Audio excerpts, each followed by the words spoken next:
Hola, bienvenidos. Que lo sepan, este programa es de ustedes y de nosotros. De los que quieren escuchar y ver, opinar y reflexionar. Queremos que se informen, se emocionen, se molesten, aplaudan, da igual. Pero sientan.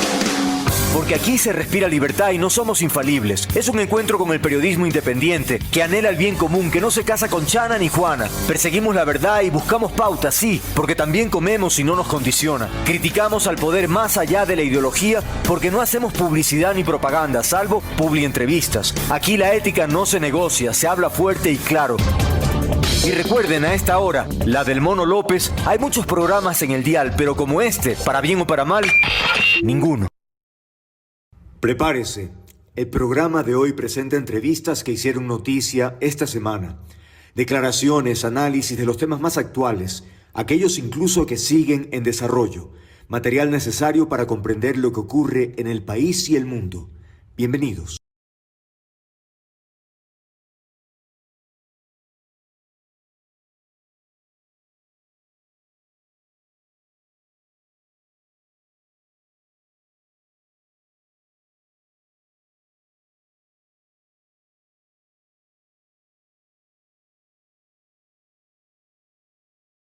Si ya está en pantalla, por favor que pase. Nuestro invitado, decíamos, el ministro Harold Burbano, ahí lo vemos en pantalla, a quien agradecemos. Por suerte fue menos de 5 minutos.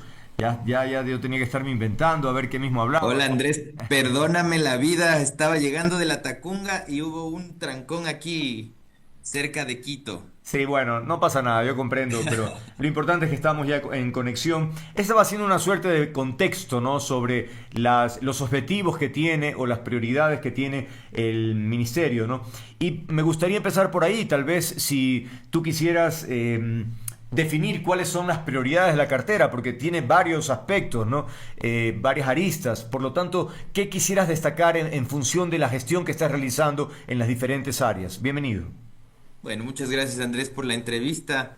Creo que es importante topar estos temas sociales en el marco de los medios de comunicación, porque muchas veces los temas de seguridad copan los titulares, pero el día de hoy tuvimos una esperanzadora noticia por parte de la vocera de Carondelet y quiero empezar por ahí porque eso es parte de la prioridad que le vamos a dar Sobre los desde el bonos. Ministerio de Inclusión Económica y Social, que fue básicamente la reducción que tuvimos en materia de pobreza Ah, ok. de parte de las cifras del INEC. Es la primera vez que desde el 2018 bajamos el 25% en pobreza. Eso es para la ciudadanía algo clave porque este país ha venido siendo uno de los países con más desigualdad y mayor pobreza a nivel de la región.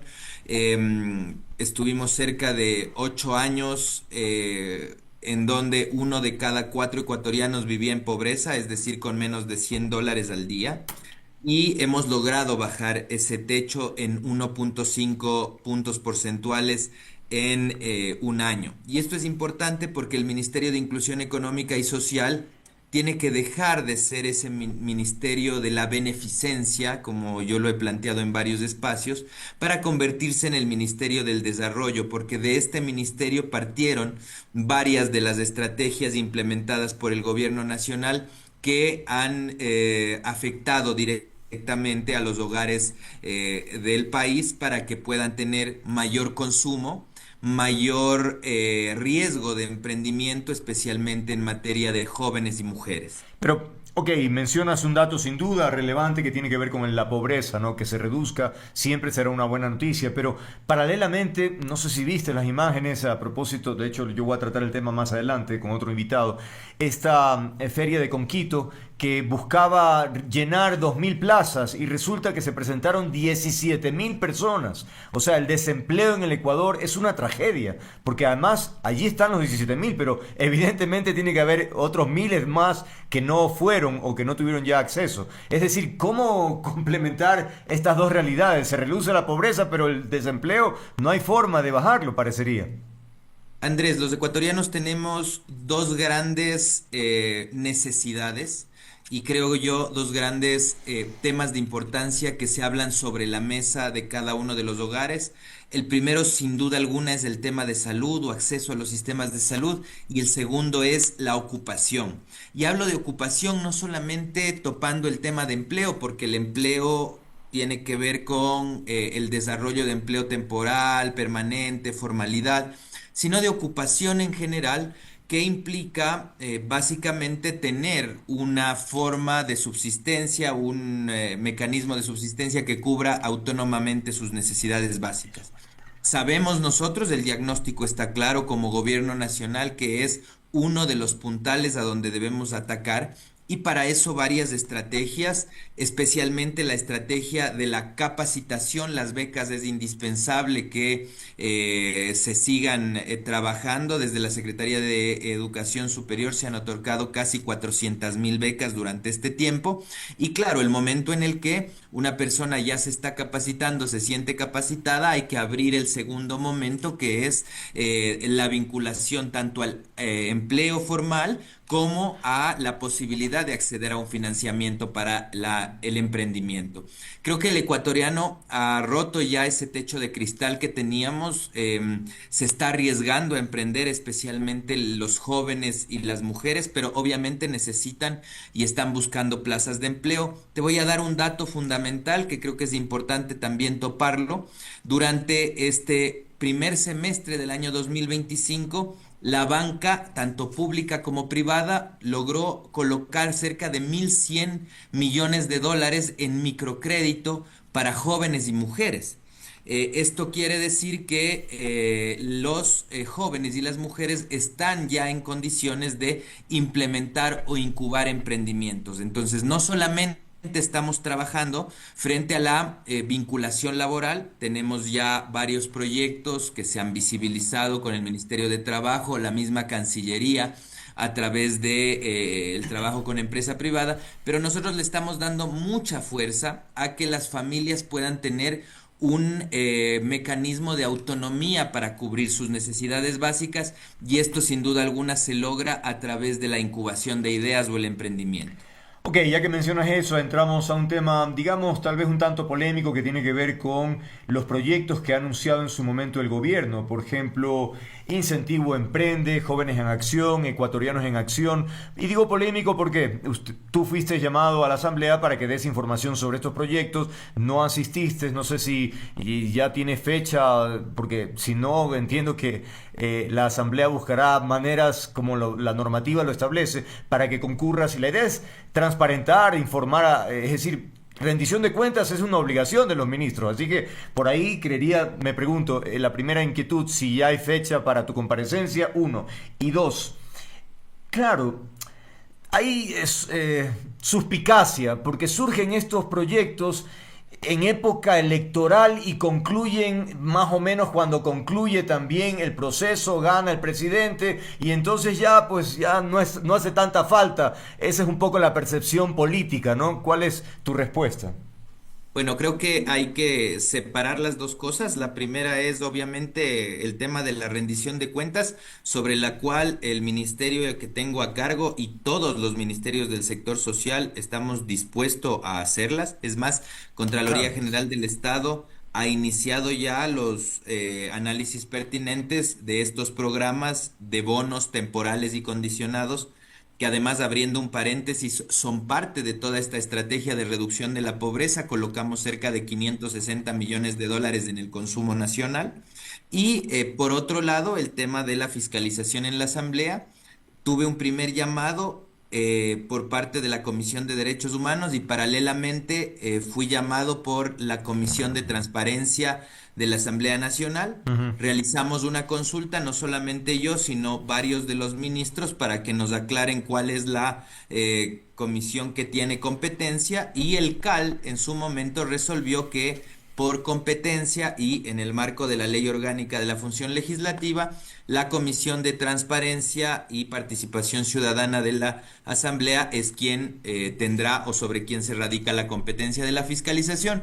Todavía no tengo fecha para la comparecencia, pero Ok. ya hemos remitido la información pertinente a las dos comisiones y a los asambleístas, además que han solicitado información sobre los programas, que han sido varios y de diversas bancadas. Todo ha sido en realidad bastante transparente. Se utilizó los recursos de gasto corriente, no de gasto de inversión. Eso quiere decir que no se redujo de ninguna manera o se cambió el destino de ningún tipo de recursos. Y todo eso, bueno, técnicamente se explicará en los foros correspondientes. Lo que quisiera a través de tu medio de comunicación es decirle a la ciudadanía de que estén tranquilos que el gobierno nacional y especialmente este servidor están completamente abiertos a rendir cuentas. Por otro lado, también tomar en cuenta que estos bonos, tanto Ecuatorianos en Acción, Jóvenes en Acción e Incentivo Emprende, en su momento fueron nuevos para el país. Esta metodología que se llama Cash for Work fue una metodología utilizada en otros países para poder dinamizar la economía y nosotros lo piloteamos no en época electoral, sino empezamos a pilotear estos programas desde agosto del año 2024. ¿Por qué te digo pilotear? Porque era indispensable ver el mecanismo en el cual todas las instituciones podemos generar sinergia para evitar obviamente estos conflictos administrativos. En estos momentos estamos en evaluación de cómo resultaron estos programas. ¿Por qué? Porque el anuncio en realidad es que la ciudadanía tendrá desde el último trimestre de este año ya un programa de bonos condicionados y temporales de manera permanente, es decir, que no sea un programa que salga el mes de enero y que termine ese mes y que luego vuelva al próximo año, sino que sea un programa de bonos nuevo, extra, a los bonos que ya se pagan por parte del MIES y que va destinado a esa franja de la sociedad que no es tan pobre como para poder recibir una transferencia monetaria, el famoso bono de la pobreza, pero tampoco tiene la capacidad para poder acceder al financiamiento inmediato en la banca pública o la banca privada. Es esa franja o ese segmento de la sociedad que ha sido olvidado. Creo que todos aquí hemos dejado de pagar un crédito alguna vez, no hemos tenido la capacidad de cubrir todos nuestros gastos con los ingresos que tenemos y estamos en la central de riesgos, no hemos podido pagar. Para esa gente, para ese segmento de la sociedad, se está construyendo esta estrategia.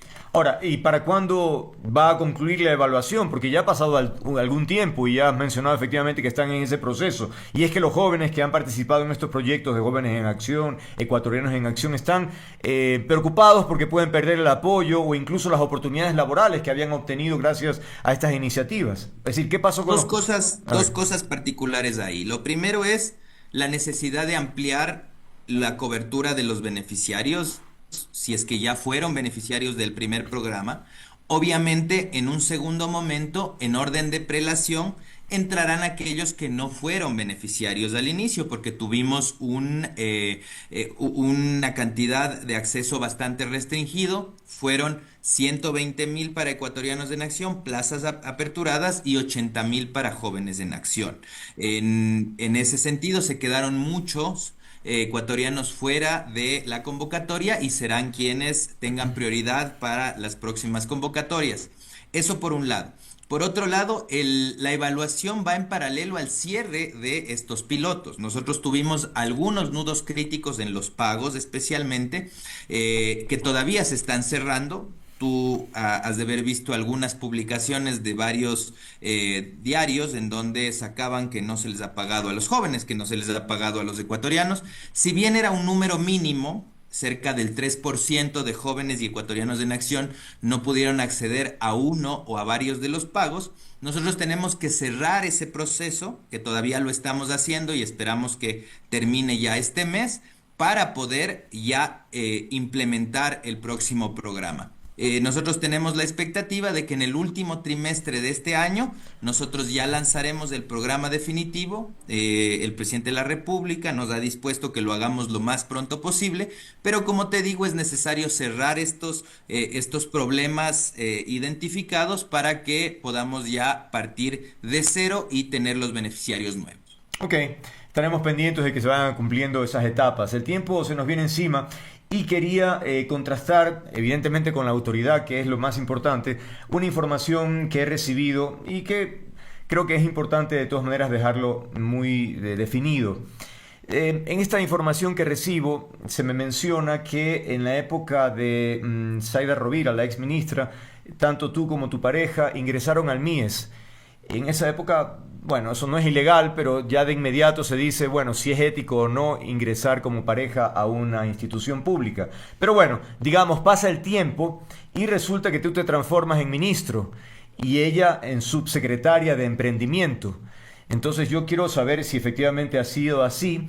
Ella ya ha renunciado, eso lo tenemos claro, que coincide, por cierto, con el escándalo de la Asamblea a propósito de personajes vinculados de familia en la Asamblea Nacional.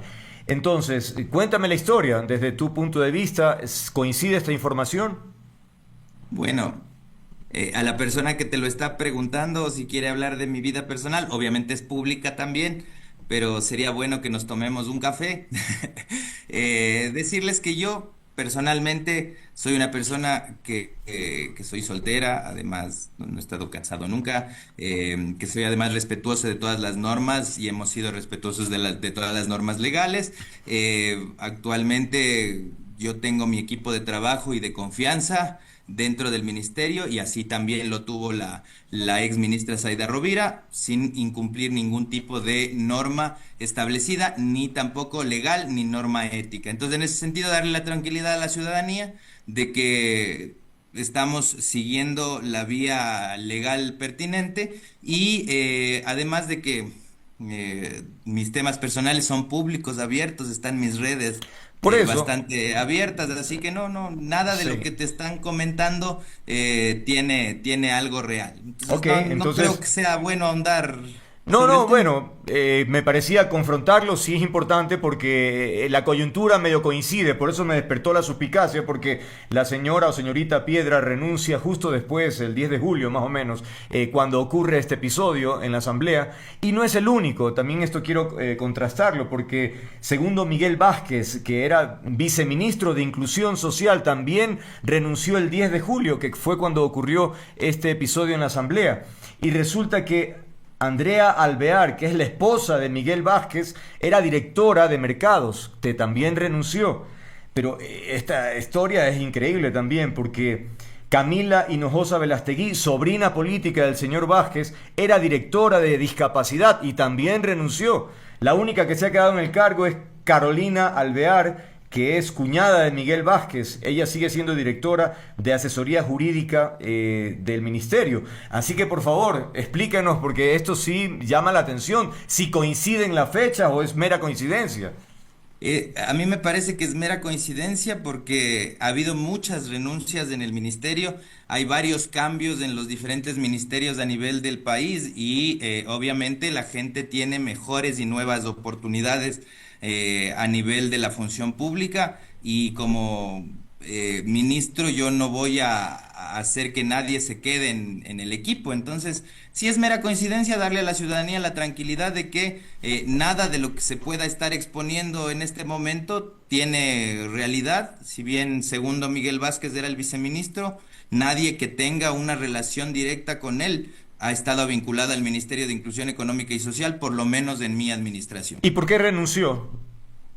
Renunció porque entiendo que tiene alguna otra oportunidad fuera de la institución, así que yo no voy a esperar a que nadie se quede dentro de mi equipo, buscaré Claro. otras personas que puedan de alguna forma cumplir la misma función. Pero entonces usted nos confirma que la esposa del señor Vázquez no fue directora de mercados. Por lo menos en mi administración, no. Ah, ok. Y la sobrina no era directora de discapacidad. De Camila Camil. Hinojosa fue directora de discapacidad, pero desconozco si sea o no que tenga un parentesco con el señor Vázquez. Y eso, si es que te lo están diciendo, hemos hecho varias investigaciones nosotros hacia la interna, no ahora, sino desde hace mucho tiempo para evitar cualquier incumplimiento de norma legal. Comprendo, porque hay que poner el ejemplo, ¿no? Ya con lo sucedido en la Asamblea, vaya que complica un tanto la situación de, insisto, de ética, ¿no? El presidente de la Asamblea está empeñado en una limpieza, digamos, de ese tipo de estrategias que se han conocido siempre y evidentemente tiene Y que no haber... solo el presidente de la Asamblea, creo que toda la institucionalidad pública, tenemos una Secretaría de Integridad Pública bastante fuerte y todas las disposiciones que se han dado desde esta Secretaría se han venido cumpliendo en el ministerio. Yo puedo dar cuentas, obviamente, de mi administración y en mi administración no ha existido ningún tipo de relación entre funcionarios y cualquier tipo de autoridades. Bien, como decía, el tiempo se me viene encima, así que agradecerle, hubiese querido profundizar un poco más sobre los temas de carácter social. Ojalá haya otra oportunidad, es la primera ocasión que lo tenemos aquí de invitado y esperemos no sea la última, porque algunos de sus colegas ministros no vienen, oiga, yo no sé. Con gusto, cuando tú quieras, podemos conversar. Me parece importante que en razón a los temas del gabinete social o del eje social del gobierno, se pueda construir una narrativa desde los medios de comunicación, porque estamos hablando de malas noticias continuamente cuando tenemos mucho que anunciar, tenemos mucho que posicionar sobre buenas noticias del sector social del gobierno nacional. Y sobre todo lo importante que es la rendición de cuentas para un funcionario público, no con un personaje en específico, sino para la gente que escucha y es que tienen derecho a saber qué es lo que están haciendo las personas por las cuales se eligieron, ¿no? Así que bueno, Así es. Mi querido muchísimas Andrés, gracias. cuando tú quieras estaré presente. Un abrazo, hasta luego. Igualmente, Harold Burbano, ministro de Inclusión Económica y Social, aquí en nuestro estudio, nuestro estudio, pero en nuestro programa, hablando sobre algunas de las prioridades del ministerio y aclarando estas observaciones que he recibido y que me parecían necesario contrastar con la fuente. 17:39, pausa, ya venimos.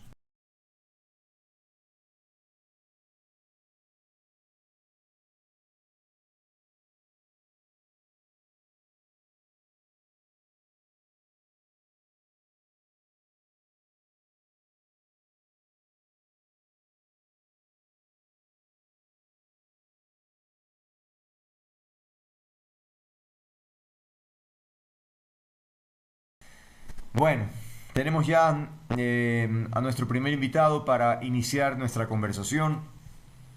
Ahí lo ven en pantalla, Jean-Paul Pinto, el ex experto en seguridad y prospectiva. Lo hemos invitado porque queremos poner en contexto la tercera visita del señor Prince al Ecuador. Él sigue preparando el curso de capacitación. Vaya que va a ser un curso bien, no sé qué mismo, porque en varias ocasiones la vez pasada también dice, no, hay que sigue preparando, está evaluando.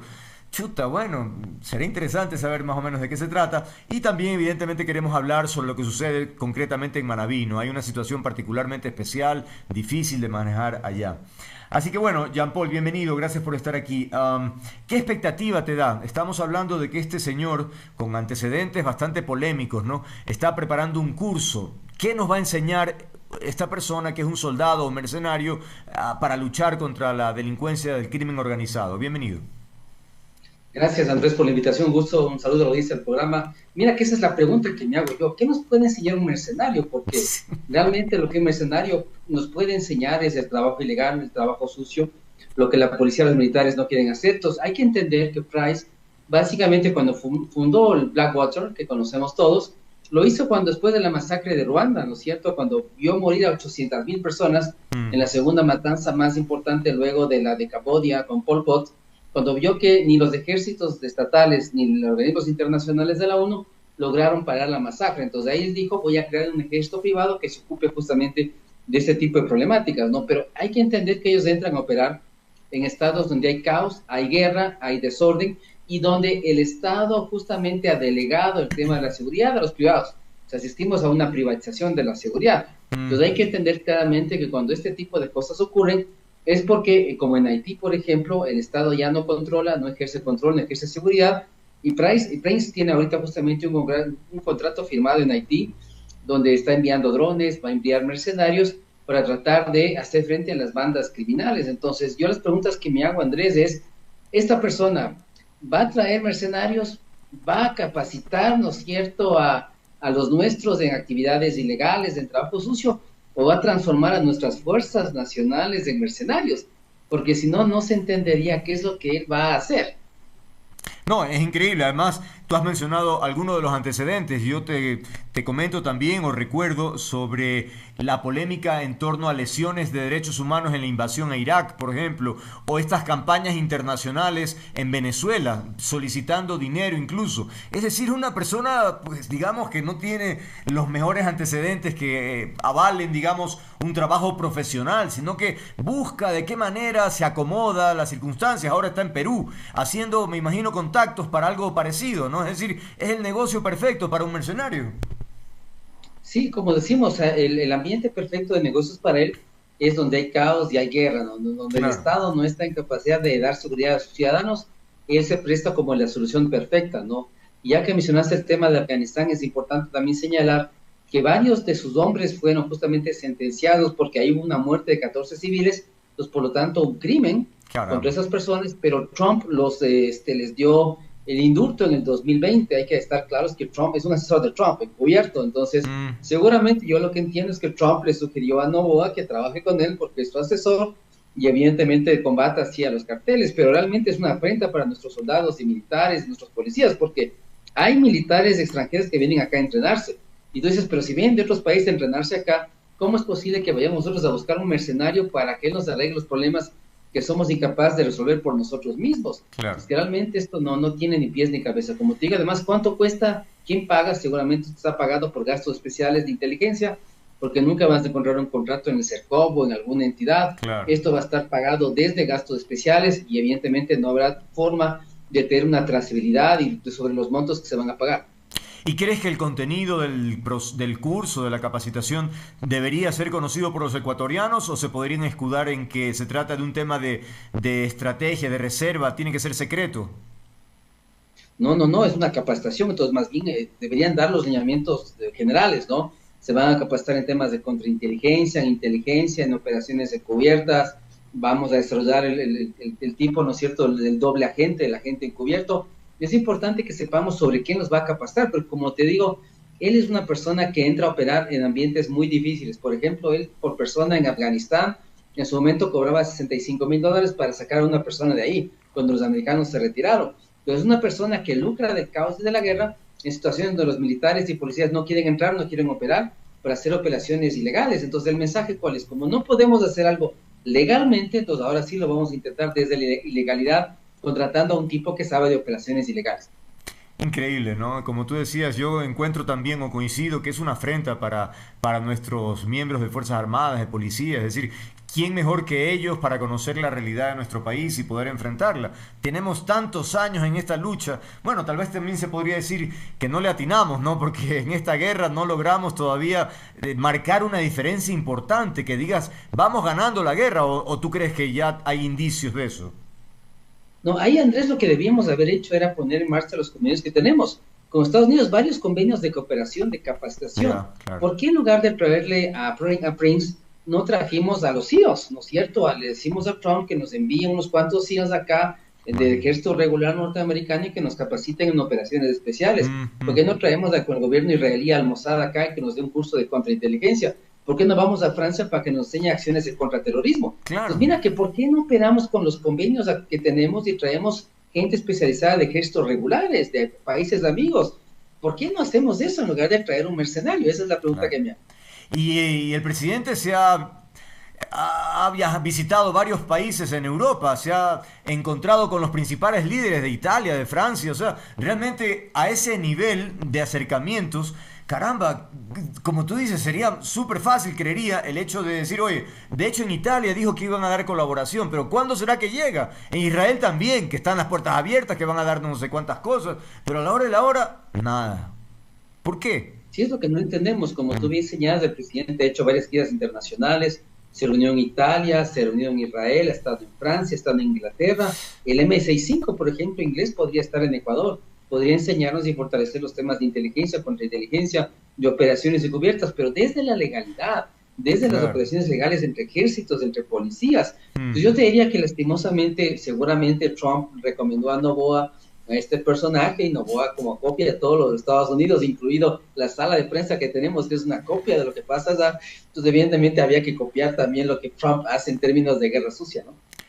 Ay, caramba, mi país. Bueno, entonces, hablemos de Manabí, Jean-Paul. Me parece que es, insisto, importante. Luego de lo último sucedido, hay una sensación de luto por semejante masacre. Es decir, ¿qué es lo que está pasando allá? El gobierno menciona que con la salida de Fito, capaz que hay enfrentamiento entre ellos para buscar un nuevo liderazgo o repartirse. No sé, ¿cuál es tu interpretación? Bueno, sí, es una posibilidad, ¿no? Como sabemos, cuando Fito ya se entregó, evidentemente ya un sucesor debió haber sido nombrado. Yo te diría que cuando Fito ya dio su ubicación, él ya sabía quién lo iba a reemplazar.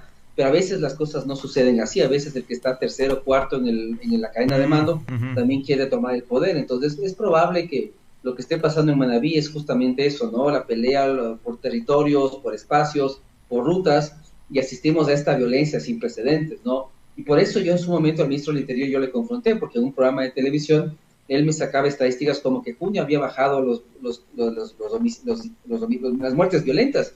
Y yo decía que era un espacio demasiado corto como para decir que eso estaba pasando, porque bastaba que a final de mes haya 2, 3 matanzas y esa estadística se te va al piso. Y es lo que ha pasado. Vamos a seguramente a terminar este año como el año más violento en la historia del país, con la tasa más alta de homicidios por 100.000 habitantes. Entonces, no estamos ganando. Tú hace un rato me preguntabas, ¿estamos ganando? No estamos ganando.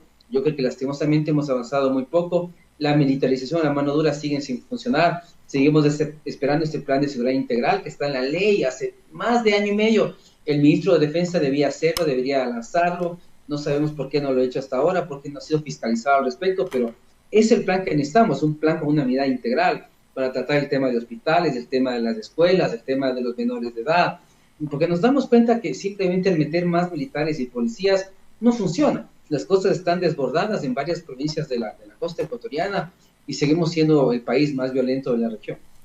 Entonces, en este contexto, el gobierno ha anunciado un reforzamiento de la seguridad en Manabí. Se hizo un desglose. 2.200 uniformados en el grupo de tarea conjunta Marte, 64 vehículos, 14 vehículos blindados, un helicóptero, incorporación a operaciones en Manta desde el 19 de julio.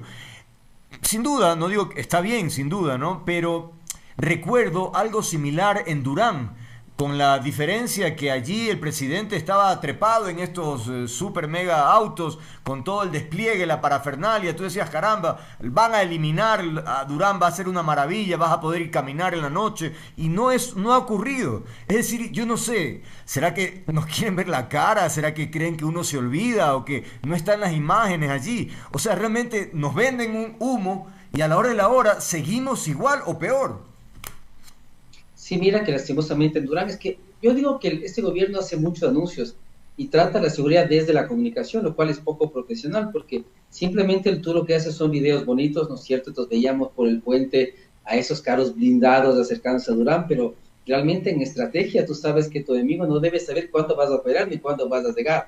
No puede verte, ¿no es cierto?, que vas llegando, ¿no es cierto?, para hacer un video bonito. Entonces, y además recuerdo ese día el presidente nos prometió a todos que él nos iba a mover de Durán hasta que todo se solucione, y no pasó eso. Él al día siguiente o ese mismo día salió de Durán. Entonces, lo que vemos además es que el gran problema es que, mira, si fuera solo Manabí estaríamos tranquilos, hay un despliegue muy importante de hombres, de equipos, de armamento, pero el problema es que Machala también está desbordada, el problema es que Guayaquil, Durán están desbordados, en Esmeralda estamos también muy complicados. Entonces implica que hay que desplegar varios equipos tácticos en diferentes partes del país, en toda la costa ecuatoriana. Realmente el tema es muy complejo, ¿no? Pero como hablamos, además el crimen se desliza, pasa a otra zona. Entonces están en Durán, ellos se van a ir a Machala, van a Machala, pasan a Manabí, van a Manabí, se van a Esmeraldas. Pero el negocio tiene que seguir funcionando. Esto es una multinacional que no puede detenerse. La demanda en los países ricos no espera. Entonces, evidentemente hay que asegurar el negocio, y por eso, evidentemente, es que hay tanta violencia y reparto de esa disputa de territorios, ¿no? Pero lo que vemos es que, como tú bien señalas, lo hemos intentado, lo hemos hecho antes, no funcionó. Pero ¿por qué seguimos haciendo lo mismo si no ha funcionado en el pasado? También, claro. Esperamos obtener resultados distintos. Esto no va a funcionar, Andrés. Claro. Y realmente el gran problema es que el gobierno tampoco escucha, porque uno puede decir, mira, yo hago muchas entrevistas, pero también sugiero y también les escribo, les digo, miren, hagamos cosas conjuntas, tal vez podemos hacer algo conjunto a nivel de estrategia, pero es muy difícil, ¿no? Cuando la gente piensa que tiene la razón y que está en lo correcto y no escucha, pues es muy difícil poder hacer algo, ¿no? Ahora bien, en esta estrategia de comunicación también el episodio de Alia Fito y su extradición se lo ha lanzado casi como que, bueno, logramos lo más importante y por lo tanto de alguna manera estamos ganando esa guerra. ¿Ese es el alcance o estamos hablando de que pues es un eslabón dentro de todos los otros problemas que tenemos? Bueno, lo que había que estar claros, y un poco la realidad lo ha demostrado, es que el tema de la captura de Fito no iba a solucionar el tema de la violencia, no iba a reducir la violencia. Como digo, porque ya su sucesor debe estar nombrado. Lo que sí es importante, Andrés, es que todo va a depender del acuerdo de cooperación que firme Fito en Estados Unidos. Él sabe que mientras más cooperación haga, menor será el número de años que pasará en la cárcel. Varios capos mexicanos y colombianos han logrado acuerdos de cooperación interesantes y han pasado máximo 5 años en la cárcel, hasta menos, a veces 3 años, a veces 2 años, pero todo depende del nivel de colaboración. Entonces, por un lado, él sabía que Estados Unidos era el único país que le podía garantizar la vida, por un lado, y por otra parte, él se declaró no culpable seguramente para ganar un poco más de tiempo, negociar, ver si puede traer a su familia, bajo qué condiciones, qué va a decir, qué información va a entregar, y seguramente están en esa negociación de ganar con los Estados Unidos. Lo bueno para nosotros será que él va a poder comunicar sobre rutas, sus contactos en inteligencia, Fuerzas Armadas, en la policía, cómo hizo negocios con el Estado, cómo infiltró al Estado, etcétera. Entonces nos permitirá saber realmente qué es lo que pasa y cómo el crimen organizado opera en el Ecuador, con qué modalidades y con qué tipo de personas. Entonces vamos a poder judicializar a más gente en el Ecuador que trabajaba con Fito. Eso es lo más beneficioso para el país, así que esperemos que logren un acuerdo y que Fito justamente pueda decir lo que tiene que decir y el país pueda saber un poco la verdad.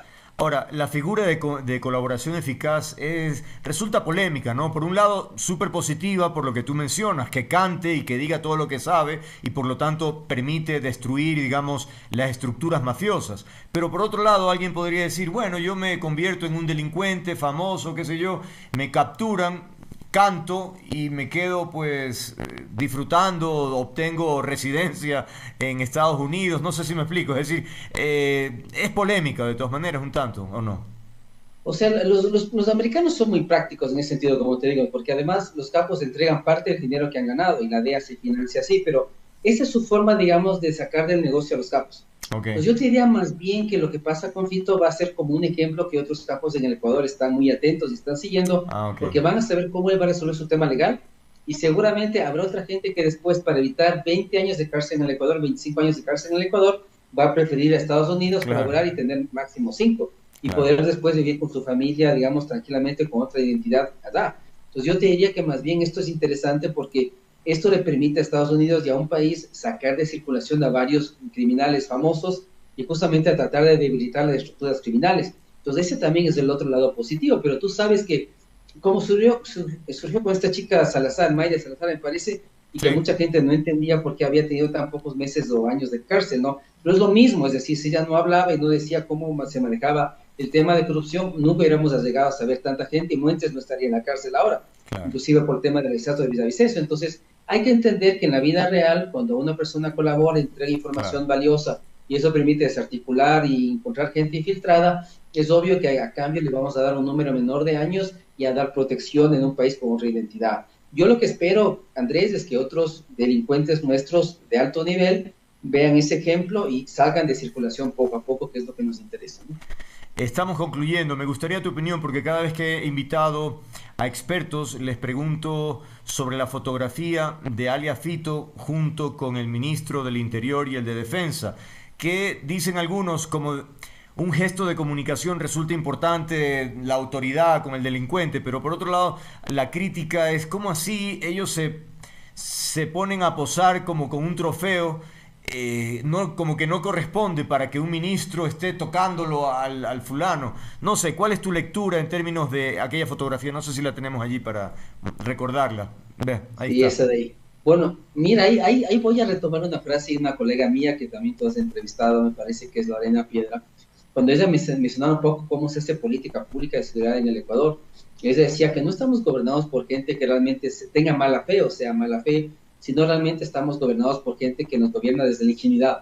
porque solamente desde la ingenuidad tú te puedes, puede explicarse el cómo tú puedes posar como si fuera un rockstar, ¿no es cierto?, con Fito, ¿no? Porque que yo me tome lastimosamente hoy día que Ozzy Osbourne murió, ¿no es cierto?, Claro, con mi ídolo, yo diría, yo hubiera dado la vida por tomarle una foto con él porque era mi ídolo, pero yo claro. no me tomaría nunca una foto con un criminal y con un asesino. O sea, realmente me parece que no es técnico y no es profesional. Y por eso el pensar que estamos liderados desde la ingenuidad, desde la falta de experiencia, de conocimiento, es la mejor explicación que yo tengo este tipo de comportamientos que no son los adecuados, evidentemente, como tú lo has señalado. Muy bien. Coincidimos, ¿ah? Porque efectivamente algunos otros dicen, no, pero que en términos de imagen, o sea, sinceramente a mí me parece tan ridículo de alguna manera, ¿no? Es decir, que ellos ¿No? tengan Pues esa sería como emoción. tomarse una foto ahorita, imagínate con Santiago Díaz que lo acaban de capturar, o sea, yo no creo que nadie quisiera tomarse una foto con él y decir lo capturamos, o sea, sería algo absolutamente absurdo, ¿no? Total, total, total. Bien, muchas gracias. Ha sido Jean-Paul Pinto, experto en seguridad. Siempre agradecemos sus opiniones, reflexiones claras y definidas sobre lo que estamos viviendo en seguridad. Que tengas una buena tarde, Jean-Paul. Gracias. Gracias Andrés, un excelente día para todos, pues que días mejores para el Ecuador, que es lo que queremos. Gracias. Ojalá, ojalá. Así lo esperamos todos, sin duda. Bien, 17:35. Vamos a la pausa, amigos. Venimos ya.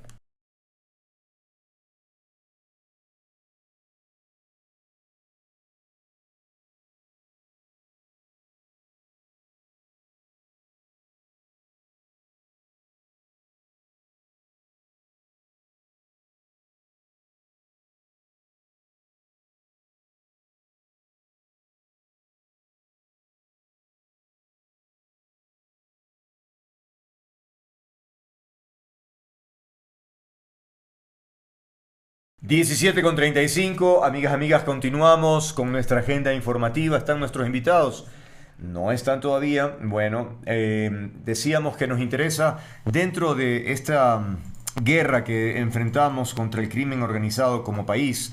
Hay otros episodios relacionados sin duda que despiertan más de una crítica u observaciones por cómo parecería que se está politizando ciertos episodios cuando debería ser la justicia la que se dedique a trabajar, e investigar y finalmente tomar decisiones al respecto. Leía el titular del portal Primicias que dice: la asamblea se convierte en la tarima para que presos, prófugos y sentenciados, entre comillas, confiesen los pecados de otros. Es decir, es la mejor tarima para decir cualquier cosa, porque en el último caso de Salcedo, pues ni siquiera no tenía nada, ¿no? Para demostrar con evidencia sus palabras. Y claro, el asambleísta Álvarez dice que, bueno, él pensaba que iba a llevar documentos, o sea, él confiaba, era una cosa de verdad impresionante ese tipo de declaraciones. Pero bueno, hemos invitado a Cristian Gallo, abogado penalista, docente universitario, Mauricio Alarcón, analista político, director de la Fundación Ciudadanía y Desarrollo, con quien queremos poner en contexto este tema, porque uno dice, bueno, en definitiva, para eso es la asamblea, para invitar, porque además no es la primera persona que concurre, ¿no? Ya vamos a hablar más adelante de otros personajes, otros nombres. ¿Cuál es la lectura que tienen ustedes sobre este particular? Mauricio, empecemos contigo. Buenas tardes. Buenas tardes, Andrés. Un gusto compartir este espacio con Cristian y un saludo a la audiencia del espacio. La Asamblea, como primer poder del Estado, como órgano de representación por excelencia de un país que está cansado de la impunidad, no puede ni debe convertirse en tribuna de delincuentes. Creo que ese es un gran punto de partida que merecemos interiorizar nosotros y transmitir a quienes dicen, ocupando una curul, representarnos. Ya no se trata solo de Salcedo, después viene Jordán. ¿Quién sabe si el día de mañana no les interese convocar al propio Fito para que cuente sus historias? Lo Claro. cierto es que esto no puede ni debe seguir. Claro, algunos dirán en el marco de lo que dice la ley, la Comisión de Fiscalización puede y está facultada de hacer este tipo de cosas, pero en el marco de procesos de fiscalización serios, en el marco de juicios políticos, en el marco de acciones responsables que lo que buscan es efectivamente activar una de esas dos atribuciones que tienen los legisladores. No para el show y que terminemos todos viendo una novela en la que incluso ahora se cuestiona el origen de un reloj en manos del presidente de la Comisión de Fiscalización. Increíble eso. Bueno, Cristian, también tu opinión, por favor, desde el punto de vista tal vez más legal, ¿cuánto puede aportar eventualmente una declaración de esta naturaleza, si es que fuese con pruebas y todo, aportar a la investigación que hace Fiscalía, la justicia en términos generales, o puede entorpecer también algún proceso? Es decir, ¿qué alcance tiene aquello? Bienvenido. Buenas tardes, Andrés. Buenas tardes también para Mauricio. Gracias por la invitación. Un saludo para la audiencia. ¿Qué es importante a tomar en cuenta en este espacio? Lo que nosotros estamos viendo es un fenómeno que se ha venido produciendo en el último tiempo y que se corresponde a una cuestión de doble cara. Primero, una judicialización de la política y por el otro lado, una politización de la justicia. Y esto es un fenómeno que lamentablemente perjudica a las dos aristas. Por un lado, hablemos de la cuestión relativa de la politización de la justicia. ¿Qué es lo que nosotros vamos a observar? Muchas de las investigaciones previas que se están realizando van a verse entorpecidas. El mejor ejemplo que nosotros tenemos de este fenómeno es lo que sucedió en el caso del general Gabela. Perdón que lo traiga a colación en este sentido. Pero en ese caso, ¿qué es lo que sucedió? No se dejó continuar con la investigación regular. ¿Por qué? Porque la política trató de llevar, ¿no es cierto?, a cabo una investigación que le correspondía a Fiscalía. Y por tanto tenemos dos líneas de investigación distintas. Por un lado, la investigación política y por el otro lado, la investigación propia de la Fiscalía, la investigación penal. Y esto está sucediendo en absolutamente todos los casos. Pero no se podría argumentar, perdona Cristian, no se podría argumentar que, bueno, podría ser interesante tener esas dos vertientes, lo político y lo jurídico, que aporten para finalmente esclarecer el caso. Finalmente, entre la política y la parte legal, pues siempre están mezcladas. ¿O crees que no es pertinente en definitiva? Considero que los fines de las dos instituciones son distintas. El fin del proceso penal como tal es la búsqueda de la verdad por correspondencia. Los hechos, ¿no es cierto?, que se demuestran dentro del proceso a la luz de lo que corresponde en la realidad. Por el otro lado, la política, en cambio, ¿a qué se atiene? No es esencial la búsqueda de la verdad, sino más bien, ¿no es cierto?, al establecimiento de verosimilitudes respecto de posturas políticas, que es algo muy distinto. Y por ende vamos a ver que, por ejemplo, en el ámbito de la política va a existir un conflicto de intereses mucho mayor que en el ámbito jurídico. Ejemplo de esto, igualmente lo que podría suceder si el día de mañana llega nuevamente Salcedo trayendo elementos que tendrían que aportarse dentro de la investigación, dentro de la investigación que está realizando en Fiscalía. ¿Qué estaríamos viendo? Que él podría estar incurriendo en un delito de difusión de información de circulación restringida que está determinado en el artículo 180.1, si no estoy mal. Entonces, esto es un gran problema, 180.1 y punto 2. Entonces, esto es un gran problema porque igualmente los legisladores que convocan a realizar este tipo de acciones están entorpeciendo la labor de la justicia y entorpeciendo en sí la labor de la Fiscalía, porque yo no puedo realizar juicios paralelos y este es el gran problema que nos atañe a día de hoy. Ok, en el peor de los casos, Mauricio, digamos que, puchica, la comisión considera por cualquier motivo que es indispensable que vaya alguien allá.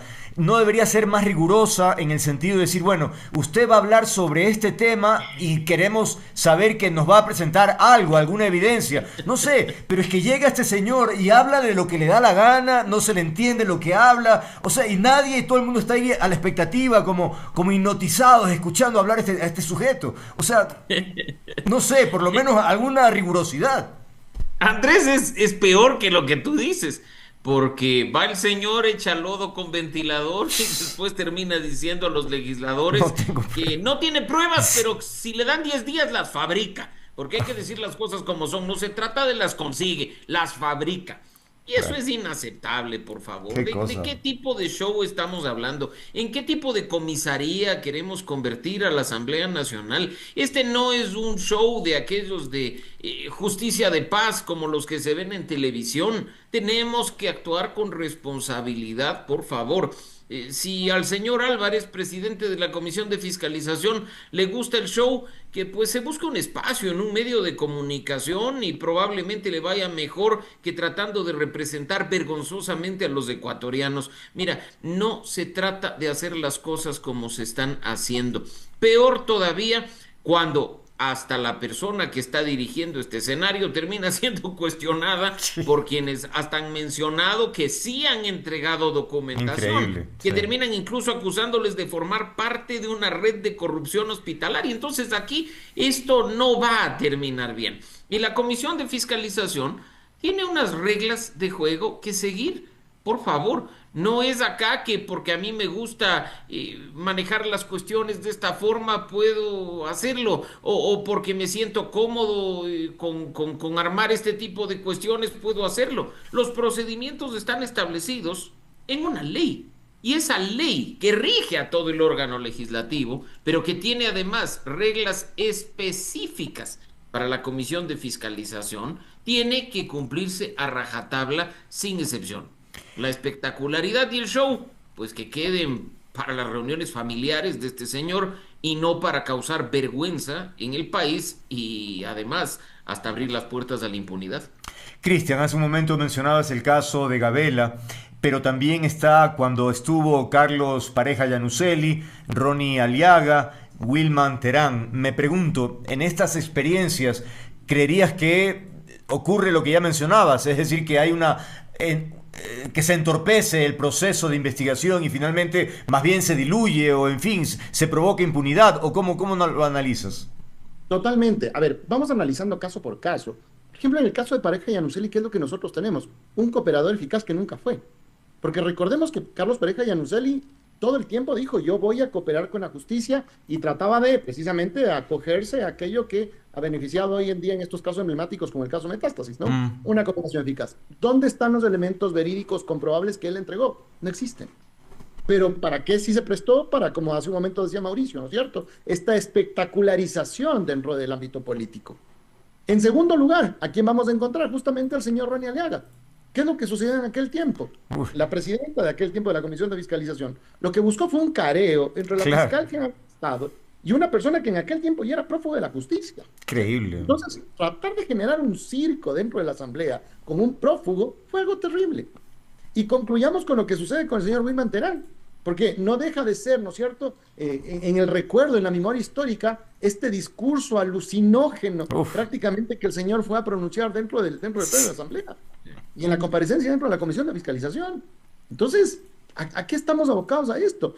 Lamentablemente, esta idea de politizar la justicia, ¿a qué nos ha llevado? A quitarle o a restarle importancia a la seriedad que tiene el derecho penal, a convertirlo en un circo, porque esta arena política lamentablemente se trata de trasladar también ¿a dónde? A la arena jurídica. Vamos viendo que los procesos empiezan a tornarse de una manera, incluso, como decía hace un momento, tanto tú, Andrés, como Mauricio, un manejo circense de las circunstancias, y eso no es lo adecuado. En realidad, por eso es que no nos tomamos en serio al proceso penal, sino es que vemos como parte de este pan y circo al que hemos acostumbrado al pueblo en el día a día. Lo que hay que reconocerle a Terán, que tenía una capacidad para andar dopado, pero todo el tiempo, ¿no? Porque es que entrevista que daba, entrevista que provocaba, es que aquí lo tuve también, yo debía conservar la compostura, porque decía cada cosa, ¿no? Eso de que venían las estrellas, o que era el elegido, que él, bueno, una cosa realmente de estudio. Ahora, Mauricio, un poco analicemos el rol de Ferdinand Álvarez, ¿no? Porque él dice así como sorprendido, ¿no? ¿Saben qué es lo más irónico? Que vino un sentenciado por más de 30 años de cárcel, señaló a varias personas, pero no entregó un solo documento. Entonces me pregunto, ¿él debió haber solicitado previamente? Es decir, ¿en qué va a consistir esta intervención o no? Mira, de nuevo, hay unas reglas que se tienen que seguir dentro de la Comisión de Fiscalización. Las comparecencias no son venga, abra el micrófono y diga lo que usted quiera. Se hacen en el marco de algo que hace la Comisión de Fiscalización y sobre la base, insisto, de lo que se está buscando indagar. Las comparecencias específicamente están normadas en la ley orgánica de la función legislativa, Andrés. No están ni siquiera en una norma subsidiaria como un reglamento o una resolución de la propia comisión. Están en la ley orgánica de la función legislativa. Y mira, si tú te pones a ver lo que dice la ley, te dice además, los asambleístas solicitantes en el día y hora que se señala en el orden del día presentan pruebas de descargo. ¿Dentro de qué? Un proceso de fiscalización y control político. Claro. No dentro de un venga y desahóguese y diga lo que quiera. Hay un pliego de preguntas que se tiene que responder. Se actúa dentro del debido proceso, con derecho a la réplica, con contrarréplica, con tiempos en específico. El show, de nuevo, que quede para la televisión. Y pues, si al señor Álvarez le gusta mucho el show, que busque un espacio que sea distinto al de la Asamblea. Porque lo que están haciendo, Andrés, con este tipo de cuestiones, es matar aún más la credibilidad y la confianza del órgano legislativo. Y después la Asamblea se lava las manos y nos echa la culpa a los que les criticamos o a los que evidenciamos, como tú conoces, la información y datos de gestión legislativa. Pero basta remontarnos a cuestiones como estas para darnos cuenta por qué en pocos meses ese órgano de representación termina con cifras de credibilidad y confianza de apenas un dígito. ¿Quién se cree lo que está pasando? Claro. Absolutamente nadie. Y esto todavía va a seguir, porque no ha terminado con esto de, mira que él mismo termina diciendo, yo viajé por disposición de A Rafael eso, Correa. a eso iba. Perdón que ¿Y quién interrumpa me ahí. financió el viaje? Claro, eso te iba a decir. Imagínate esa barbaridad. Claro, menudo predicamento en el que finalmente queda este personaje, ¿no? Porque está reconociendo que fue a espiar, a investigar relaciones familiares del expresidente Lazo. Es decir, ¿en qué papel queda como correísta antiguo ahora de ADN? ¿Cómo queda? En el papel de un actor político que vende sus principios al mejor postor. ¿Quién pagó el viaje, Andrés? ¿Quién pagó el viaje de este señor para ir a espiar a Guillermo Lazo? ¿Hay encontrado o no hay encontrado las cosas? Claro. No es un viaje oficial, no lo hizo en condición de Claro, asambleísta. claro. ¿No será acaso que por ahí hasta el financiamiento del viaje es trucho y este señor está metido más allá de problemitas de relojes? Yo no sé, a veces el tema de este fetiche que tienen algunos actores políticos con los relojes, mira que solo para reírnos un poco, en una situación similar está metida la presidenta del Perú, ¿no? La que apareció con relojes súper Claro. lujosos, pero terminó diciendo que le prestaron nada más. Es que el poder hace que uno anhele cosas que de pronto solo veía en la revista, ¿no? Y entonces quieren tener el fetiche, como tú dices, de estos relojes así carazazazos. Pero bueno, entonces, estos 10 días que ha pedido para entregar las pruebas, o básicamente fabricarlas, el señor Álvarez dice, se debe esperar responsablemente por la información que entregue el señor Salcedo. O sea, es una cosa, caramba, que me impacta, ¿no? Entonces me pregunto, ¿cuánta credibilidad, Cristian, a tu juicio tendría entonces estas evidencias? ¿Qué filtro habría que tener? O habrá que ver qué muestra, ¿no? En realidad, para mí no existe ningún tipo de fiabilidad. Primero, porque no existe tampoco baremos para evaluar cuáles son los elementos que va a entregar en este sentido Claro. Salcedo. Segundo, el presidente de la Comisión de Fiscalización, como decía hace un momento Mauricio, está totalmente deslegitimado con todo lo que ha sucedido. O sea, citando a lo que alguna vez decía Groucho Marx, ¿no? Él entra en esta vieja máxima de estos son mis principios, si no le gusta tengo otros. Y esto es lo que nos ha demostrado dentro del Claro. país. O sea, lamentablemente es así. Claro. Y vamos a ver cómo varía el discurso en los próximos días. O sea, finalmente, si dentro de lo político se llega a considerar elementos forjados, más adelante hay que ver cuál es la respuesta que también da la justicia, porque Fiscalía no puede quedarse tampoco con los brazos cruzados. En este sentido, Fiscalía también tiene que actuar como titular de la acción penal y llamar la atención a la racionalidad de la Asamblea y de manera particular a la Comisión de Fiscalización, estableciendo que existen procesos en los cuales todavía se está realizando una investigación respecto de los hechos a los cuales está haciendo referencia el señor Salcedo. Esto no se ha hecho, pero sería muy útil que Fiscalía lo haga. Es más, dentro de estos 10 días debería hacerlo para evitar que más adelante se contaminen procesos e investigaciones que actualmente están en juego. Los presentes legisladores, Mauricio, que estaban mientras Daniel Salcedo hablaba, ¿tenían la responsabilidad de hacer preguntas o era inapropiado, no debían haber hecho preguntas? Mira, yo creo que esto no tiene nada que ver con un proceso formal de la Comisión de Fiscalización. Y más bien, yo espero que el silencio de algunos legisladores haya sido para no formar parte del espectáculo vergonzoso Comprendo. que tuvo lugar en el seno de la Comisión de Fiscalización.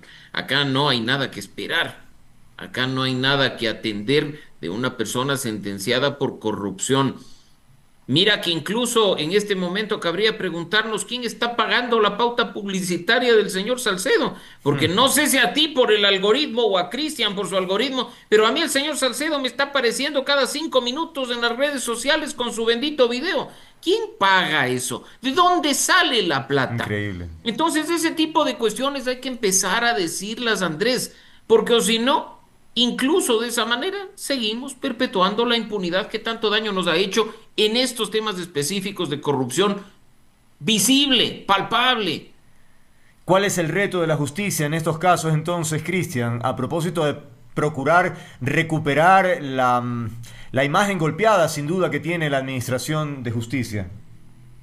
Creo que lo más importante dentro de este ámbito es establecer la seriedad del proceso penal, algo que se ha perdido en este tiempo.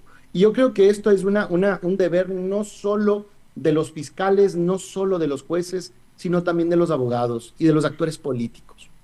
Porque hay que respetar las investigaciones que se están realizando, tomarse en serio los procesos, no como plataformas políticas de vendetas públicas, ni tampoco de espectacularizaciones, ¿no es cierto?, que tratan en este sentido de silenciar la labor de la justicia como tal. Lo que nosotros vemos hoy por hoy, lamentablemente, y tomando en cuenta lo que está sucediendo con Salcedo, no es sino distracciones de procesos verdaderamente importantes, en los cuales nosotros debemos tener la seriedad porque no dejan de ser casos en los que se demuestra una cooptación del Estado por parte de mafias, en los cuales se han repartido grandes recursos que les correspondían a los contribuyentes, a los ciudadanos. Nos estamos olvidando de eso. Y esto es algo que lamentablemente la Asamblea Nacional está realizando, ¿no es cierto? Están colaborando, están siendo cómplices de delincuentes que actualmente están siendo procesados o que incluso, como en el caso de Salcedo, tienen condenas efectivas. Y eso no es lo justo. Abramos un poco el panorama en este sentido, Mauricio, en términos de la correlación de fuerzas en la Asamblea, sabemos el dominio de ADN y en términos generales se dice también el gobierno está cooptando las entidades de control. Entonces, ¿qué se avecina? Si pretendemos evitar la impunidad, que haya transparencia o independencia de funciones, parecería que entonces vamos en línea contraria. Pero eso no solo por lo que está pasando en la Asamblea, Andrés, y lo hemos discutido contigo en ocasiones anteriores, lo que está pasando con la judicatura, Por eso. lo que está pasando con la falta de renovación en otras instituciones como las electorales. En el país, lamentablemente, solo se registran retrocesos en cuanto a la democracia, la institucionalidad y el Estado de Derecho, que aunque puede sonarle al ciudadano común distante, forma parte de nuestro día a día. Estamos comprometiendo el futuro de la democracia en el país y aquí no se trata de que nos caiga bien o nos caiga mal quien está en determinado puesto, pero por ejemplo, tener una asamblea que dicte leyes ad hoc para la coyuntura en lugar de aplicar las que ya están vigentes es una barbaridad. Acá hay quienes celebran, y me atrevo a decir que por desgracia son incluso analistas y líderes de opinión, el que irregularmente en una ley urgente en materia económica se haya introducido un artículo que le faculte a una persona a declarar emergencia judicial y a señalar jueces y nombrarlos con el dedo. Es una barbaridad, cuando deberíamos aquí estar discutiendo responsablemente por qué durante una década no se ha hecho la evaluación a los servidores judiciales, por qué durante una década no se ha hecho la evaluación a los fiscales, atribuciones, competencias que están en la Constitución y en la ley orgánica, en el Código Orgánico de la Función Judicial.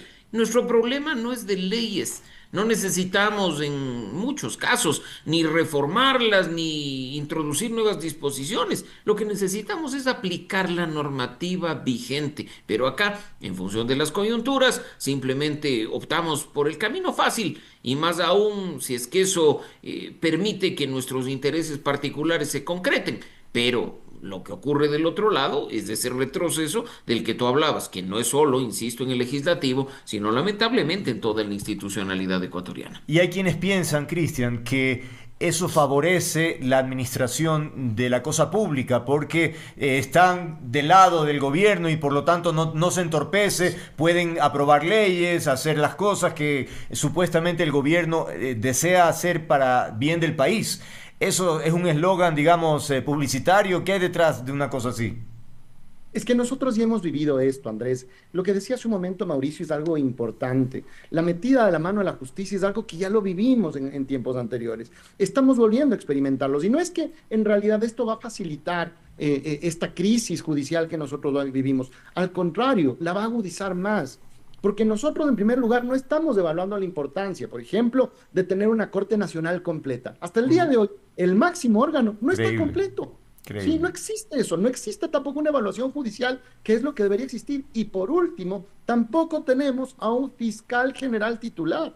Entonces pensemos cómo está marchando el sistema judicial. Ahora, ¿esto se soluciona poniendo jueces y fiscales a dedo? Al contrario, lo único que vamos a hacer es agudizar y vamos a romper justamente con esta idea de frenos y contrapesos que son el presupuesto necesario de un Estado. Entonces vamos a hablar, ¿no es cierto? O dejar de hablar de un Estado social y democrático de derecho y vamos a empezar a hablar de qué? Quizás de un Estado dictatorial o de un Estado totalitario, donde el Ejecutivo tiene el control de todos los poderes del Estado, bajo la excusa, ¿no es cierto?, bajo la idea de que el sistema judicial está en crisis y por tanto el Ejecutivo tiene que intervenir en él. Eso no es lo adecuado tampoco. De hecho, yo me pregunto cuando haces estas reflexiones si seguirá siendo el sueño no cumplido de José de la Gasca de estar en fiscalía, porque eso ya sería también ya algo inédito, ¿no, Mauricio? Bueno, es posible, y Por eso. mira que coincido con el señor de la Gasca en que tiene el legítimo derecho a aspirar a ser fiscal, pero hay que prestar mucha atención porque en el último concurso quedó penúltimo y todos sabemos cuánto sacó en méritos, cuánto sacó en oposición y hasta ahí el video de cómo fue el proceso con él, así es que tiene derecho a aspirar, legítimo como lo tenemos varios millones de ecuatorianos que probablemente cumplimos con los requisitos establecidos en la Constitución y la ley, o miles al menos, pero de ahí a que haya un concurso amañado al respecto, hay una gran distancia, ¿no? Entonces, de nuevo, si es que queremos fortalecer las instituciones, tenemos que empezar a velar porque esos concursos que van a dar con sus autoridades se rijan por las reglas que están establecidas en la Constitución, que se normen además estas cuestiones con total y absoluta transparencia, que haya rendición de cuentas permanente y que pues en función de ello el resultado que sea pueda ser respetado legítimamente por la ciudadanía. Que no ocurra como ha sucedido desde que esté en vigencia el bendito sistema de meritocracia de la Constitución de 2008, que lo único que nos ha dado, encabezado por el Consejo de Participación Ciudadana, son problemas. Y las cifras dan escalofríos, Cristian, cuando se dice que nos hace falta un número impresionante de fiscales, de jueces, en fin, ¿cómo se administra justicia si no hay quien esté físicamente haciéndolo, ¿no? Es que en realidad esa es precisamente la causa, ¿no es cierto?, de esta crisis del sistema judicial. Pensemos, por ejemplo, en lo que sucede en la Corte Nacional de Justicia. Solo tomemos ese pequeño ejemplo con los casos de fuero. ¿Qué es lo que sucede? Al momento en el que no tiene la sala penal el número de jueces adecuados, tiene que sortearse entre con jueces y con jueces y con jueces, que en muchos de los casos no tienen la especialidad para Claro. conocer delitos tan complejos, ¿cierto?, como delincuencia organizada, como por ejemplo un tema de peculados, como varios de aquellos delitos que están hoy por hoy en boga, lamentablemente. Entonces, ¿eso qué implica? Que obviamente las causas se retrasan o no son juzgadas adecuadamente. Más adelante se presentarán recursos y obviamente las sentencias que en este caso han sido dictadas, sea por el desconocimiento o sea también por este apuro procesal, van a ser lamentablemente dadas de baja. Lo mismo sucede con la cuestión de los fiscales. En el caso de fiscalía, tampoco tenemos a fiscales especializados. Y esto también afecta al desarrollo, al decurso de las causas. Lamentablemente es una realidad con la que nosotros nos enfrentamos en el día a día. Ahora, ¿cómo se puede solucionar esto? Simplemente, ¿no es cierto?, es destinando un poco más de tiempo para que, en este caso, el Poder Judicial pueda autodeterminarse. No hace falta que en este caso el Ejecutivo entre a esta situación. ¿Cuál es el problema que nosotros encontramos como cuello de botella? Nuevamente, Consejo de Participación Ciudadana. Eso iba a decir, que Mauricio, justamente la solución parecería fácil, pero resulta que tenemos semejante monstruo que no sirve para nada, que es el Consejo de Participación. Entonces, ¿qué hacemos ante eso? Lo que la Corte Constitucional ha dicho que podemos hacer, activar el mecanismo para quitarlo de en medio, sino que cuando alguien ya llega al poder y ve que la institución le es funcional y que en su integración puede jalar las piolas y hacer que las cosas funcionen a su manera, es mejor dejarla viva, ¿no? Mira que esto se tiene que tratar con responsabilidad. El gobierno dice que a fines de año nos va a convocar a un referendo. Demos los primeros pasos respecto del Consejo de la Judicatura, respecto del Consejo de Participación Ciudadana.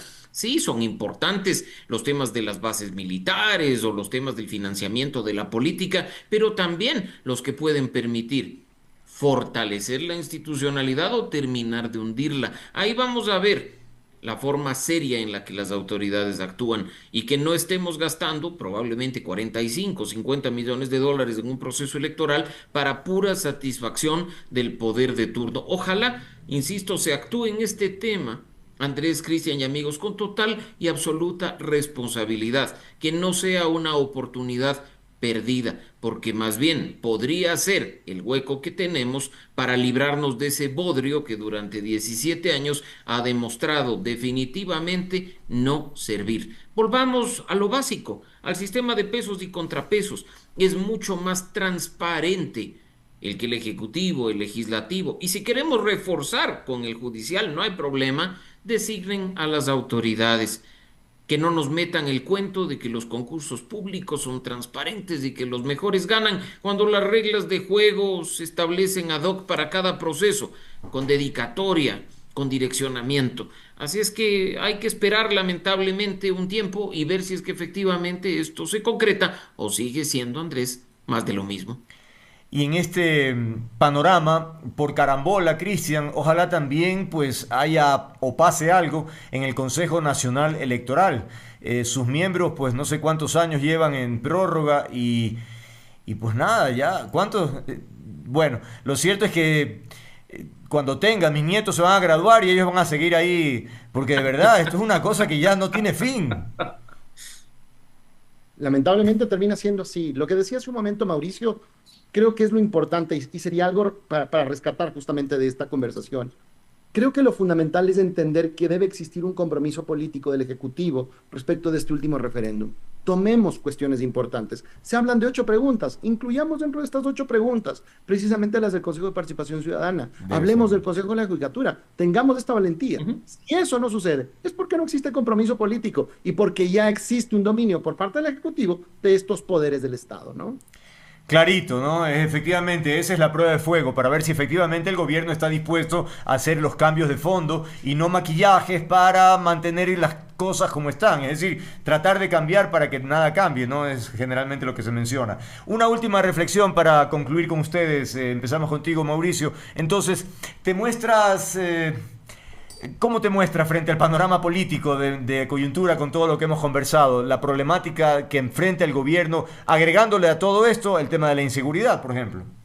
Mira, en lo personal, Andrés, veo con preocupación lo que está sucediendo, porque además son tal cantidad de hechos que nos abruman a través de los medios de Increíble. comunicación y las redes sociales Mm, que ni siquiera podemos prestar atención a lo importante. mm. Estamos aquí discutiendo sobre el reloj de Ferdinand Álvarez, la comparecencia de Daniel Salcedo, pero no nos damos cuenta que, por ejemplo, nuestro país está produciendo poco más de 35.000 barriles de petróleo al día, cuando la producción real Real, son más de 470.000. Estamos con un déficit enorme. Se ha claro. dicho que incluso estaríamos perdiendo cerca de 500 millones de dólares mensuales en ingresos.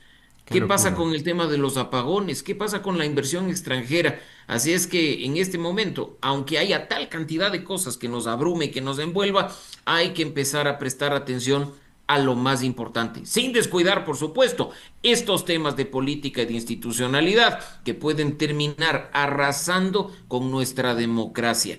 El rol de ciudadanos responsables es un gran reto pendiente que esperemos pronto lo podamos superar de la mejor manera. Cristian, ¿cómo quieres concluir?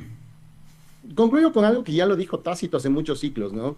Cuando decía plurimae leyes, corruptísima república. Mientras más leyes, más corrupto es el Estado.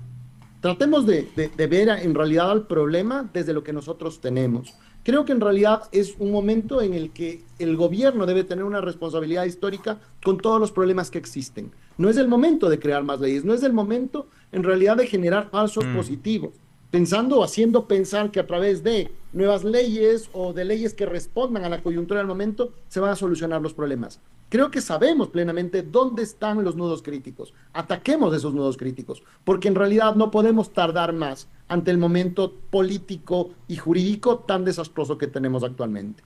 Muchas gracias. Valoro de manera particular este tipo de entrevistas porque con tanta sabiduría dan luces y reflexiones sobre los temas tan importantes que enfrenta el país. Cristian Gallo, abogado penalista, Mauricio Larcón, analista político. Gracias por haber estado aquí. Que tengan una buena tarde. Gracias, Andrés. Un gusto haber compartido este espacio con Cristian y un saludo para nuestra audiencia. Igualmente, gracias Andrés, un gusto igualmente, un saludo para Mauricio y a toda la audiencia. Gracias a ustedes. 18:08, amigas, amigos, una pausa. Regresamos de inmediato con más información.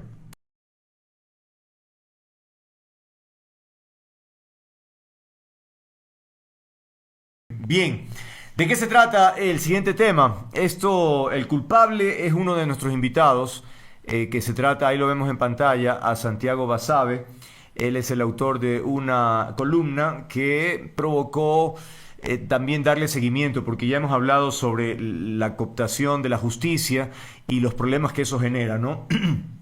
Entonces, en nuestro invitado decíamos Santiago Basabe, profesor de la Universidad San Francisco de Quito, y Daniel Gallegos, abogado especializado en Derecho Público. ¿De qué se trata concretamente? Decía nuestro invitado columnista Basabe que ya Ecuador experimentó una etapa en donde el líder máximo dijo que le iba a meter la mano y así lo hizo en la justicia. Las consecuencias todavía las estamos sufriendo por una serie de corrupción, de elementos leales a ese gobierno y por lo tanto las ganas de entorpecer cualquier proceso que vaya en contravía, ¿no? Por cierto, como contexto, decir que el día de hoy se pronunció el presidente del Consejo de la Judicatura, Mario Godoy, diciendo que ya está, que el próximo mes se va a declarar la emergencia del sistema judicial. Así que bueno, de eso vamos a hablar también en esta conversación. Pero siguiendo la reflexión de lo que decía al inicio, es qué tanto daño le hizo al país esa etapa en donde evidentemente la política se involucró con la administración de justicia y qué es lo que está sucediendo en este momento. ¿Cuánta similitud podríamos encontrar o diferencias entre lo que ocurrió en esa época, concretamente en el correísmo, con el gobierno actual? ¿Cuáles son tus primeras reflexiones, Santiago? Empecemos contigo. Buenas tardes. Hola Andrés, buenas tardes. Buenas tardes con las personas que nos escuchan y nos pueden ver. Yo quiero partir de un hecho. Desde el 79, al menos, hay un proceso secuencial de toma de la justicia por parte de los actores políticos. Yo no sé si antes del 79 también pasaba eso. Esa es una excelente pregunta de investigación, sobre todo para los historiadores. Quizás esto es una cuestión muy crónica que se ha dado desde muchísimo tiempo atrás, pero al menos desde el 79 ha habido varios intentos exitosos, la gran mayoría, de capturar la justicia.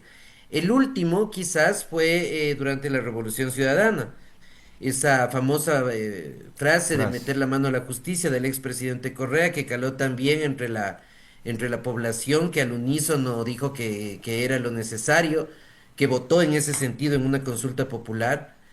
Muchos académicos que ahora se distancian o tratan de distanciarse fueron los que patrocinaron eso, estuvieron muy de acuerdo con eso, porque decían que eso de la división de poderes entre ejecutivo, legislativo y judicial, eso es de la democracia liberal. Claro. Muchos de ellos. Los nombres tengo en la cabeza, no puedo decir, pero la gente sabe quiénes son muchos. Y bueno, y luego llegó el Consejo de la Judicatura y generó una serie de cambios, básicamente orientados a favorecer al gobierno de ese momento, en Claro. los temas que le eran de interés. Y en los que no le eran de interés, pues los jueces tenían libertad para gestionar a su recto criterio, a veces no tan recto. Algo parecido me parece es lo que va a venir ahora, quizás peor, porque con lo aprobado en una de las leyes, de las varias leyes que ha mandado el Ejecutivo a la Asamblea y que ya han sido aprobadas, y que esperamos una decisión de la Corte Constitucional pronto, pero parece que en la Corte Constitucional también hay un poco de temor, por decirlo menos, en decidir. El presidente del nuevo Consejo de la Judicatura va a tener la capacidad de declarar la emergencia de la justicia y empezar a poner y sacar jueces y fiscales prácticamente a su arbitrio. Y eso es una lesión grave a la autonomía de los jueces, a la autonomía judicial en términos generales. Entonces, nuevamente, yo creo que este es uno más de varios intentos exitosos, en este caso, de colocar, anteponer los intereses políticos dentro del Poder Judicial. Ok, Daniel, desde tu punto de vista, ¿cómo enfocas a propósito de la experiencia cotidiana en la actividad profesional? ¿Encuentras vestigios, digamos, de esa etapa que marcó, digamos, un direccionamiento de la justicia? Y si lo encuentras ahora también a propósito de beneficiar al poder de turno. Buenas tardes a todos, buenas tardes, estimado Santiago, estimado Andrés. En efecto, yo creo que, bueno, esto también podríamos decir que es algo cultural, ¿no? En general en Ecuador, nuestras autoridades judiciales hacen genuflexiones al poder cada que pueden. Y esto lo podemos ver desde hace mucho tiempo. Yo recordaba justo con lo que decía Santiago respecto de periodos anteriores a 1978-79, justamente un antecedente que no es de metida de mano en la justicia, pero que sí es de reacción del poder político un poco virulenta contra la administración de justicia, tuvo que ver con la desaparición del Tribunal de Garantías Constitucionales de 1945, que duró un año cuando al caudillo de turno le empezó a estorbar y lo que hizo fue declararse dictador y cambiar de constitución. Ah, caramba. Entonces el Poder Judicial ha estado en amenaza en Ecuador desde hace mucho, mucho Siempre. tiempo. Y claro, ya respecto de la pregunta, me parece que en efecto ha habido siempre esta amenaza Ujú. del poder político contra los jueces. Vamos, no, es secreto a voces esto de que algunas autoridades mandaban digamos, a los servidores de los ministerios o de algunas instituciones a sentarse al lado del juez a ver cómo redacta la sentencia. Esto, digamos, es algo que es bastante grave, porque al fin y al cabo la justicia tiene alguna función en tanto sea independiente, si no, no debería existir. O sea, realmente esa es la función de la administración de justicia. Claro, Y si no lo es, ese es el problema al que claro. nos vemos enfrentados. Y vez tras vez vemos que el nuevo poder de turno trata de influenciar en la justicia, cooptarla y buscar beneficios personales. Claro, la independencia es la esencia, ¿no? Entonces, Santiago, en la línea de lo que comentaba, de que probablemente el correísta Mario Godoy, ahora gobiernista, sea el futuro titular del Consejo de la Judicatura, es muy probable, ¿no? Y él se ha adelantado, dice, bueno, si mi nombre está en la terna, es por mi año de labores, dice. Estas son palabras de él, ¿no? Con integridad y vocación, hasta el último día del cargo voy a estar, en caso de ser reelecto, voy a estar trabajando, ¿no? Es decir, y luego hace referencia a lo que tú mencionabas sobre el reemplazo de jueces. Dice, serán funcionarios que, o sea, nos vamos a pegar a las normas vigentes teniendo en cuenta que sean profesionales que cumplan todos los requisitos y la probidad correspondiente para ocupar esos puestos. Ahí probablemente, como tú decías, habrá una discrecionalidad en función de los intereses de coyuntura que tiene ahora el señor Godoy, que antes eran correístas y ahora es novista, ¿no?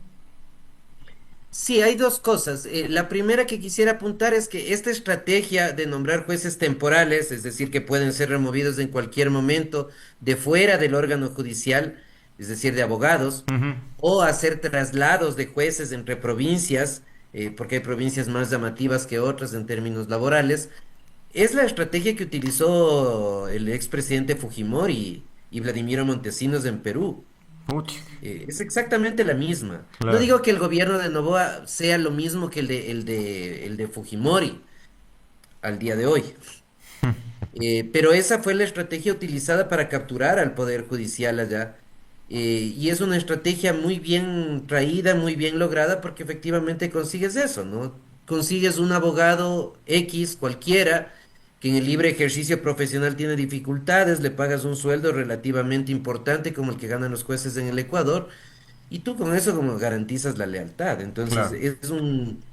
es un hecho prácticamente dado. Lo que no sabemos todavía es quién va a ser el presidente del Consejo de la Judicatura. Hace un año aproximadamente existieron muchas voces críticas respecto a la nominación de la terna donde estaba el señor Godoy por parte de la Corte Nacional de Justicia. Justicia, ajá.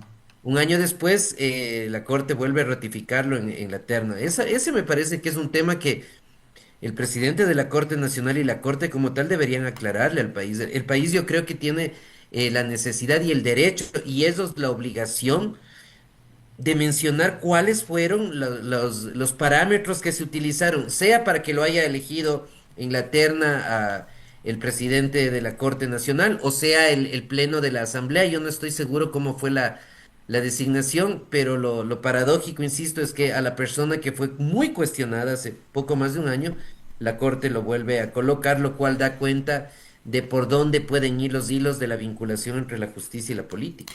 Es que la Corte Nacional de Justicia, Daniel, no se salva, ¿no? Estamos hablando de episodios recientes donde el doctor Saquicela también tuvo realmente unos tropiezos de vergüenza, y otros nombres que ya no viene a caso, pero en fin, la contaminación es tan brutal y evidente que uno dice, ¿cómo lograr?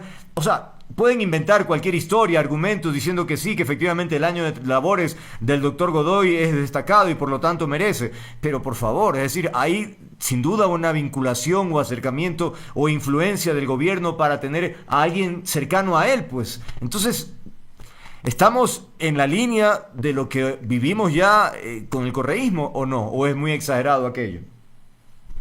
Bueno, tal vez la estrategia puede ser un poco más sutil que una consulta popular, pero probablemente estamos atendiendo a una estrategia parecida por medio de la captación del Consejo de la Judicatura. La Corte Nacional tiene sus, como bien se dice, tiene sus tropiezos y ha tenido unas crisis de legitimidad bastante fuertes. Hay que considerar, de hecho, que no tiene ni siquiera la mayoría de sus miembros, titulares en funciones, no puede sesionar en pleno. Eso es gravísimo y ya vamos varios años así. Considerando eso, la posición política en la que probablemente se encuentra el doctor Swim debe ser muy complicada. Yo me imagino que a eso también responde el hecho de por qué toma estas decisiones que podemos considerar como a veces inexplicables. Y yo diría, de parte del gobierno existe como un plan y ese plan se está ejecutando. Y no solo con esto, sino con todas las reformas normativas que se han dado y que de algún modo amenazan el ejercicio profesional y la independencia judicial. Porque el discurso de la seguridad es un discurso que cala bastante. Y ante el discurso de la seguridad, cuestiones como, por ejemplo, proyectos normativos relacionados con jurados ciudadanos suenan bastante bien. Que de hecho es una de las reformas que ha sido recientemente presentada. Pero luego nos ponemos a pensar que al fin y al cabo es un discurso de deslegitimación de la justicia y del trabajo de los abogados. Pronto va a ser muy difícil ejercer la profesión y más difícil ejercer la función pública de administrar justicia de manera independiente. Y vuelvo a decir, sin jueces independientes, ¿para qué hay jueces? Santiago, ¿qué pasa con los seguidores, independientemente del líder político? ¿Por qué pierden el sentido de criticidad? Es decir, yo puedo admirar a alguien y sin embargo decir, estás cometiendo un error. O sea, ¿por qué? Estoy pensando ahorita en la gente que sigue al gobierno actual.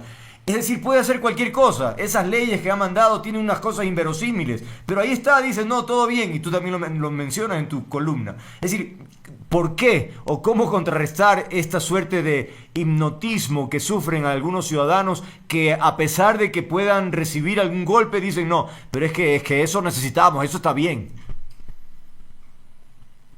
O sea, yo creo que ahí hay varias respuestas de diferente naturaleza. Una de ellas, una posible respuesta, una hipótesis que la planteo, es que el país en general tiene una proclividad a los líderes autoritarios. O sea, a nosotros como ecuatorianos promedio nos gusta ese tipo de liderazgos, de lo que se dice comúnmente el liderazgo de los pantalones bien puestos. El liderazgo de Correa, el liderazgo del expresidente Febres Cordero, el liderazgo de Noboa. Y el de estar con los pantalones bien puestos implica, si es que hay que hacer algo, y eso tiene que ver con pasar por encima a la ley o a la Constitución, pues hay que hacerlo. Es necesario hacerlo. Y en buena hora que se lo haga. Yo creo, partiendo del hecho, por ejemplo, para comparar del gobierno de Lazo, que fue un gobierno con muchísimos errores, con muchísimas debilidades en todo sentido, pero creo que en el fondo Lazo era un presidente demócrata, era un presidente que respetaba la norma, y por eso no gustaba, porque era un presidente valorado como tibio, como incapaz de tomar decisiones de fondo, a diferencia de de los otros que he mencionado, y no solo el presidente Lazo, hay otros también, me da la impresión que Gustavo Noboa fue otro caso. Entonces podría ser eso también, que nos gusta ese tipo de liderazgos, en el que el tema legal o el tema constitucional es solamente referencial. La constitución en el Ecuador es referencial. Las leyes son solamente referenciales. Que esto para los abogados, lo que estoy diciendo es una barbaridad, pero en términos reales es así. Claro. La Constitución es puramente referencial. Daniel, hace unos días aquí Pablo Encalada daba testimonio sobre los casos más difíciles que había enfrentado. Obviamente sin dar nombres, pero daba cuenta de vivencias, por ejemplo, de casos donde él estaba convencido que iba a ganar, pero resulta que perdía. Y después se le acercaba el juez a decir, ¿sabes qué, Pablo? Discúlpame, pero es que si fallaba en contra, pues la verdad mi puesto lo perdía. Y así narró una serie de episodios reflejando el nivel todavía de corrupción o de cooptación de los poderes que finalmente determinan de manera injusta quién gana y quién pierde. Entonces, en esa línea, parece que la cosa se va a complicar más. No sé si tú has vivido algo así. Bueno, yo creo que esto es signo de algo que en derecho comparados o en estudios constitucionales comparados se está estudiando bastante, que es esta tendencia al equilibrio democrático. O sea, esta idea de que, digamos, cada vez más se acepta prácticas autoritarias. Pero yo creo que en Ecuador no es que estamos ante un declive, porque como bien lo decía Santiago, toda la vida hemos sido hasta cierto punto Mm, autoritarios en nuestras formas de ser, de pensar y etcétera. Y yo he tenido casos, no solo casos en el litigio, sino también yo he hecho capacitación a jueces. ya. Y en muchos de los casos uno dice, bueno, la teoría es esta, pero el momento en que yo tengo que resolver con base en lo que es el poder real. Y el poder real sí es el poder político, pero también es el poder de las mafias. O sea, el Caramba. momento en que, por ejemplo, una persona dice, bueno, me tengo a las personas del grupo de delincuencia organizada acá afuera esperándome para después de que dicte sentencia. Cuando uno ve eso, dice, bueno, entiende lo que dice Santiago, de que el derecho es meramente referencial. Y peor, si es que el Estado, que es al que nosotros legítimamente le estamos dando este ejercicio del poder y de la fuerza, hace lo mismo que los grupos de delincuencia organizada y presiona a los jueces. Porque litigar contra el Estado es muy difícil. Las personas que hacemos litigio constitucional o administrativo, tenemos que enfrentarnos a prácticas totalmente desleales de las instituciones públicas que le hacen cargamontón al administrado. Jueces que vienen con la sentencia redactada en el bolsillo, a pesar de que tendrían que decirle en audiencia. Entonces, cuando uno ve eso, es bastante descorazonador. Mm, mm. Y más descorazonador es que sea el Estado, que es al que nosotros pagamos impuestos para que nos sirva, que sea el que incurra en estas prácticas. Es- Ahora, en este caso vamos a concluir, Santiago. Me refiero, tu artículo tú finalmente haces una reflexión sobre la Corte Constitucional, Corte que en los últimos años ha recuperado el prestigio perdido en la época del correísmo y ha estado conformado por diferentes profesionales con tendencias e ideologías diversas y eso le ha dado peso porque sus sentencias, a veces con voto salvado, finalmente dan argumentos de peso y uno siente que efectivamente hay un trabajo intelectual para sostener, defender o acusar lo que fuese, ¿no? Y tú pones en el artículo pues una expectativa enorme, sin duda que sabemos que existe, a propósito de que la Corte finalmente se pronuncie sobre estos últimos documentos o leyes aprobadas por el Ejecutivo. ¿Qué dices que eso va a determinar un poco conocer cuál es la línea ahora de la Corte? ¿Qué alcance tiene para ti este momento? O sea, creo que es clave porque la Corte si tiene, volviendo a al tema este, si tiene los pantalones bien puestos, Mm, los hombres y las mujeres que están en la Corte debería declarar la inconstitucionalidad claramente de muchas disposiciones que están en algunas de las leyes, no solo este tema. Y eso le va a traer consigo a la Corte que se le venga encima el poder político, evidentemente, mm, y que el gobierno seguramente coloque la narrativa de que la Corte Constitucional está actuando en favor de los criminales, de los delincuentes. mm. Y es el mismo argumento peruano, es el mismo argumento de Fujimori. En el caso de Perú se decía, el que no está en la línea de Fujimori es terruco, pertenece al terrorismo. Ok. Y esa era la forma de criticar. Pero uno esperaría que porque es gente transparente en términos éticos de la Corte, que decida bien y que decida rápido además. La otra opción es que la fortaleza empiece a declinar y que demoren en resolver por un lado, o que demore o que resuelvan de forma tibia, ¿no? Pidiendo modelación de las normas, diciéndole a la asamblea que debería cambiar tal o cual cosa, que de una u otra manera va a demostrar que la corte ya está temiendo del poder político. Y si es que eso sucede, que esperemos que no suceda, estaremos ya al borde de perder quizás al último bastión de la poquita institucionalidad que tiene el país, que ha sido la Corte Constitucional hasta el día de hoy. Ahora, Entonces, pero ojalá se resuelva y se resuelva pronto. una pregunta ahí, Santiago, pero a ver, ¿qué tanto daño podría hacerle a la Corte que haya, digamos, una suerte de campaña para denostar políticamente que si está contaminada o que está no sé qué alineada con el no sé, lo que sea? Ya la Corte dictamina y tiene que obedecer y finalmente, bueno, la Corte continúa, no debería entrar a un tú a tú para pelear. Es decir, no sé si me explico. ¿Tú crees que finalmente sí podría pesar tanto como para que lo consideren? La Corte Constitucional en Ecuador, lo cual me parece a mí una aberración, muchos constitucionalistas no están de acuerdo, no tiene ningún mecanismo de control. Ellos hacen y deshacen. O De sea, acuerdo. constitucionalmente está blindada. Ajá. Pero nuevamente, la Constitución es referencial nomás en el Ecuador. Es puramente referencial. Aún de cosas que son obvias y evidentes, aún de esas cosas es referencial. Entonces, yo sí creo que seguramente la estrategia del gobierno será tirar al país en contra de la Corte Constitucional y buscar la forma de remover a sus integrantes. ¿Cómo? Hay miles de Mil estrategias formas, para claro. hacer eso. Comprendo. Decía solamente para terminar, decía hace un momento Daniel sobre este caso del 45, bien interesante, pero hay otro más reciente, que es cuando se tomaron el Tribunal Constitucional. Hay tomas de canales de televisión donde la gente, para sacarles a los jueces de ese tribunal, Santiago Velázquez Cuello presidía, se treparon por las paredes. Claro. Lo sacaron a patadas y no pasó nada. Y no pasó nada. Y el país estuvo alrededor de un año sin Corte Suprema y sin Corte Constitucional o Tribunal Constitucional. Y no pasó nada. Entonces, es bien triste, pero lamentablemente los hechos dicen eso. Ujú. Daniel, ¿cuál es tu reflexión sobre este aspecto de la Corte?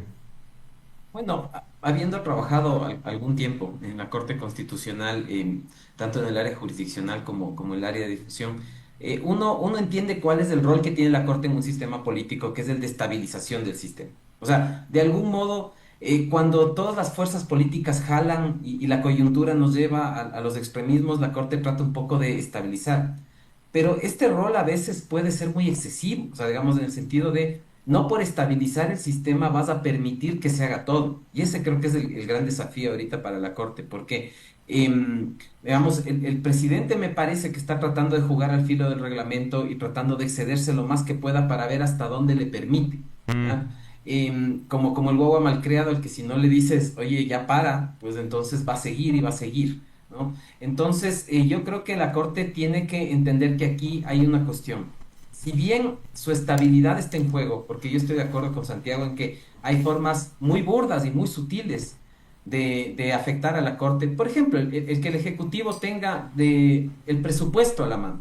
El hecho de claro. que tenga la posibilidad de entregarle o no entregarle recursos ya Claro. es una herramienta, Claro, ¿no? claro, claro. Pero la Corte tiene que entender que su rol histórico en este momento y en ciertos momentos es no jugarse por la estabilidad del propio puesto, sino por la estabilidad democrática del Estado. Ujú. Y yo digo, hay veces en que lastimosamente estas cortes acaban saliendo, pero después de 20 años podemos decir que esas fueron vulneraciones a los derechos de estas personas y que hubo un rompimiento del Estado de Derecho en el 2004, en el 2005.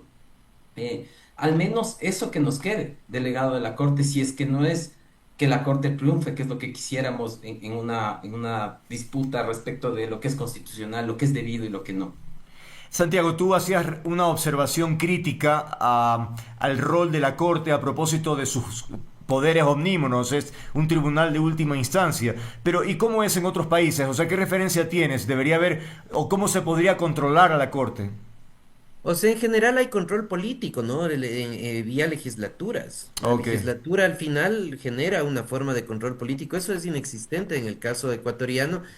Y ahora no lo hemos sentido porque ha sido una corte, me refiero a la Corte Constitucional a partir de Hernán Salgado Pesantes para adelante, por supuesto, la anterior era cualquier cosa menos una Sí. corte. Ha sido una corte con gente con capacidades intelectuales para resolver y gente honesta. Yo creo que esos han sido los dos elementos básicos de la corte. Entonces, por eso no hemos sentido Mm, que es una corte omnímoda de en acuerdo. términos de poderes. Mm. Pero el día de mañana, cuando tengamos 9 rufianes, delincuentes en la corte, que eso puede pasar en algún momento, ahí nos vamos recién a percatar de esta terrible deficiencia que tiene la Constitución, porque ahí no podremos hacer absolutamente nada. Insisto, ahora no se lo ha notado porque ha habido gente honorable en la corte, afortunadamente. Pero eso puede cambiar con el tiempo.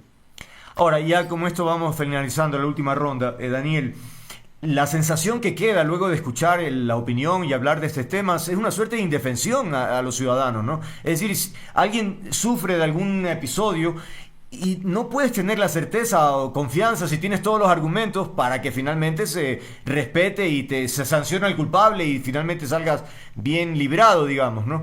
Es una situación desagradable, por decirlo menos. Totalmente, a veces un poco descorazonador el hecho de entender que uno juega con cancha inclinada cuando juega contra el poder que sea, ¿no? Político, económico, el poder de la fuerza, de las armas. Pero al fin y al cabo para eso estamos los abogados, justamente para representar los derechos de las personas, pero yo también creo, y este es un llamado a mis colegas, para defender la integridad de la profesión contra colegas que no lo hacen y contra jueces que son, digamos, serviles al poder. Mm. No es solo operar en un sistema corrupto, es denunciar cuando este sistema lo es. Y yo creo que ese es el rol que tenemos que jugar. Santiago, tu reflexión final de cara al futuro inmediato, ¿cómo te muestras? Hay que elegir no sé cuántos, 500, 600 jueces, una cosa, fiscales también no tenemos, es decir, ¿cómo te muestras frente a esa realidad? O sea, con mucho escepticismo, me parece que si es que esto se llega a dar, que parece que por ahí va, eh, habrá la posibilidad que en los casos, como decía Daniel, donde el gobierno tenga intereses específicos, se direccione las sentencias. Y en los otros, en los del común de los ciudadanos, queda a la sana crítica del juez. En unos casos, administrar justicia de forma recta, porque sí hay jueces decentes y honestos y fiscales también, y en otros casos en función de los recursos económicos. En el Ecuador, desafortunadamente, si tú tienes recursos económicos, prácticamente puedes comprar cualquier decisión judicial. Hmm. No todos los casos, evidentemente, pero con recursos económicos es muy probable que tú salgas absuelto cuando tienes responsabilidad penal o que salgas favorecido con una decisión en cualquiera otra de las materias. Lamentablemente ese es el estado de la justicia, no de hoy, sino que esto se viene acarreando hace mucho tiempo atrás. De acuerdo. Muchas gracias a ustedes por haber participado en este programa y haber dado luces sobre este tema que me parece fundamental. Santiago Basabe, Daniel Gallegos, que tengan una buena noche. Gracias por haber estado aquí. 18:31, es tiempo de despedir. Pero recuerden, me encanta lo que hago, disfruto interactuar con ustedes. Si quieren encontrarme, aquí estoy y estaré comprometido con el periodismo, con las ideas, con los afectos. Un apapacho, los espero siempre. Chao, chao.